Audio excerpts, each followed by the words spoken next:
ஆண்டவரும் இரட்சகருமா இருக்கிற இயேசுவின் நாமத்தினாலே அன்பின் வாழ்த்துக்கள். இந்த இடத்துல இருக்கிற ஒவ்வொரு சகோதர சகோதரிகளுக்கும் தாய்மார்களுக்கும் இயேசுவின் நாமத்தினாலே வாழ்த்துக்களை சொல்கிறோம். வேதம் சொல்லுது, ஒரு வசனம் இருக்குது, தேவன் அன்பாகவே இருக்கிறார் அப்படின்னு ஒரு வார்த்தை இருக்குது. இந்த உலகத்தில் அன்புக்கு அடிமைப்படாத எந்த ஒரு மனுஷனுமே இருக்க முடியாது. சின்ன சின்ன காக்கை குருவிகள்கிட்ட இருந்து பெரிய பெரிய மிருகங்கள் வரைக்கும் இந்த அன்புக்கு கட்டுப்பட்ட எல்லா ஜீவனுமே இந்த உலகத்துல இருக்குது. அதே போல இயேசுவும் தேவனும் இந்த உலகத்துல ஒரு மனுஷனை நேசிக்கிற விதமா தன் ஜீவன் அவர் கொடுத்தார். சின்ன சின்ன விஷயங்களுக்கும் இந்த மனுஷங்க என்ன செய்யறாங்கல்ல, நம்ம உடஞ்சு போயிடும். கல்வாரி சிலுவையில இயேசு கிறிஸ்து இந்த மனுஷனுக்காக அவர் ஜீவனை கொடுத்தது எதுக்குன்னா, ஒரு மனுஷனை அவர் அவ்வளவு நேசிக்கிறதுனால அந்த அன்பை வெளிப்படுத்துறதுக்காக ஆண்டவர் இந்த ஜீவனை கொடுத்தாரு. என்னால் இங்கே இருக்கிற ஒவ்வொருவரையும் இயேசு நேசிக்கிறார். இயேசு கல்வாரி சிலுவையிலே உங்களுக்காக, நம்முடைய பாவங்களுக்காக, நம்முடைய தரித்ததற்காக, நம்முடைய சுகத்துக்காக அவர் மரிச்சார். அவர் காயப்பட்டது, மனுஷன் காயப்பட்டதுக்கு அந்த அளவுக்கு அவர் வேதனைப்பட்டாரு. சிலுவையின் ரத்தத்துல சிலுவையில மறிச்சு 3ஆம் நாள் ஜீவனோடு எழுந்த தெய்வம் இந்த முழு உலகத்தையும் தன்னுடைய சிநேகத்தினால, தன்னுடைய பாசத்தை வெளிப்படுத்துறதுக்கு அவர் கல்வாரி சிலுவையில அவர் ரத்தம் சிந்தினார். இருக்கிற ஒவ்வொருவருக்காக கர்த்தராகிய இயேசு கிறிஸ்து சிலுவையில மரிச்சிருக்கிறாரு. இருக்கிற ஒவ்வொரு சகோதர சகோதரிக்கு கர்த்தராகிய இயேசு கிறிஸ்துடைய அந்த அன்பு தேவையா இருக்குது. உங்களுடைய மனவியாதி, மனவேதனைகள் எல்லாவற்றையும் தேவன் அறிஞ்சிருக்கிறாரு. மனுஷன் நமக்கு எவ்வளவு இருதயத்துல ஒரு பாரம் வந்தா நமக்கு வழியை கொடுக்குமோ, அதே போல அவருக்கும் அந்த வழிக்கு ஏசப்பா எதுக்கு இந்த உலகத்துல மனுஷனா பிறந்தார்னா, மனுஷனா இருக்கிற ஒவ்வொருவரும். அதே போல இன்னைக்கே ஏசப்பா ஜீவனோட இருக்கிறாரு. நமக்காக அவர் ரத்தம் செஞ்சிருக்கிறாரு. அவருக்கு நமக்காக அவர் கல்வாரி சிலுவையில உச்சம் தலையிலிருந்து உள்ளங்கால் வரைக்கும் அவர் அவ்வளவு வேதனைப்பட்டு நமக்காக அவர் மறிச்சாங்க. நம்ம கையில செஞ்ச பாவத்திற்காக அவருடைய கையில ஆணி அடிக்கப்பட்டுச்சு. நம்முடைய கால்கள் பாவம் செஞ்சது நிமித்தமாக அவருடைய கால்கள் சிலுவையில அடைக்கப்பட்டுச்சு. சாதாரண ஒரு மனுஷன் இருந்தா அவருக்கு உச்சந்தலையிலிருந்து உள்ளங்கால் வரைக்கும் அவ்வளவு பெரிய வேதனை அவ சரீரத்துல இருந்துச்சு.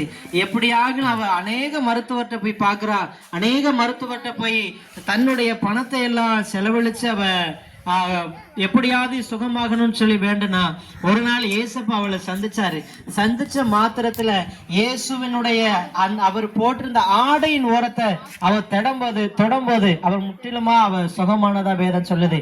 இப்படி இயேசு யாரார இந்த உலகத்துல தொட்டாரோ அந்த தொட்ட எல்லா வியாதியஸ்தருமே சுகமானாங்க. இன்னைக்கு கூட நீங்க ஏதாவது ஒரு பலவீனத்துல இருந்தாலும் இயேசு உங்களை தொடுவாரானால் உங்களுடைய வாழ்க்கையில இருக்கிற அத்தனை பலவீனங்களும், அத்தனை வியாதிகளும், அத்தனை பிசாசனுடைய போராட்டங்களும், வல்லமைகளும், இருளின் ஆதிக்கங்களும், மாந்திரிக கட்டுக்களை எல்லாம் உடைக்கப்படும். எங்க வாழ்க்கையில ஏசப்பா தொட்டதுனால, அவர் எங்க மேல அவருடைய அந்த பொன்னான கரத்தை எங்க சிரசு மேல வச்சதுனால எங்க மேல இருந்த வியாதி, எங்க மேல இருந்த வறுமை, எங்க மேல இருந்த தரித்திரம் எல்லாம் விலகி போச்சு. இன்னைக்கு நாங்க சந்தோஷமா இருக்கிறோம். அதனால இந்த வாழ்ற உங்க மத்தியில நாங்க ஏசப்பாவை அறிவிச்சதுக்கு காரணம் என்னன்னா, இயேசு எங்களுக்கு ஆண்டவர் ரொம்ப நல்லவரா இருக்கிறாரு. அவர் கேட்கறத எல்லாவற்றையும் அவர் எங்களுக்கு தர்ற தேவனா இருக்கிறாரு. அது மட்டும் இல்ல, எங்களோட ஆண்டவர் பேசுற தேவனா இருக்கிறார். இங்க இருக்கிற ஒவ்வொருவருக்கும் நாங்க சொல்றோம், இயேசு ஒரு அன்பான தெய்வம் இருக்கிறாரு.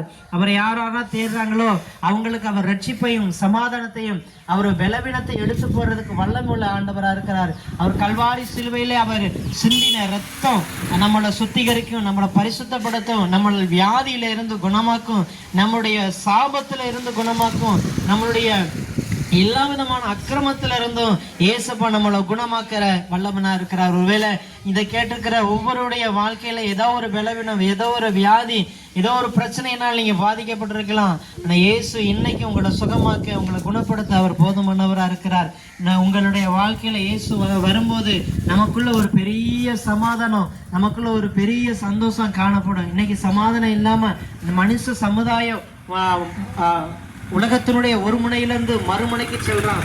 சமாதானம் இல்லாம வாழுகிற ஜனங்கள் அநேக விதமா இருக்கிறாங்க.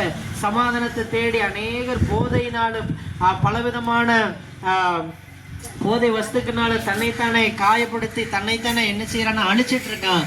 மனுஷனுக்குள்ள இருக்கிற சரீரம் தான் அழிஞ்சு போகுமே தவிர மனுஷனுக்குள்ள இருக்கக்கூடிய ஆத்மா ஒரு நாளும் அழியாது. மனுஷனுக்குள்ள ஒரு ஆத்மா இருக்குது.